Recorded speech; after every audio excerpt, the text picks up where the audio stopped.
પાલતુ પ્રાણીઓના નામ. આ છે બકરી. આ છે ગાય. આને ભેંસ કહેવાય. આ છે બિલાડી.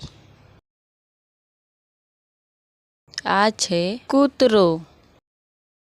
આ છે ઘેટું. આ છે ઘોડો. આ છે ગધેડો. આને ઊંટ કહેવાય. આ છે સસલું. આ છે મરઘી. આને કૂકડો કહેવાય. આ છે બતક.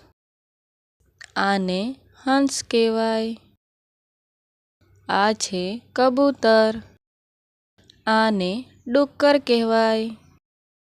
આ છે બળદ. આને વાછરડું કહેવાય.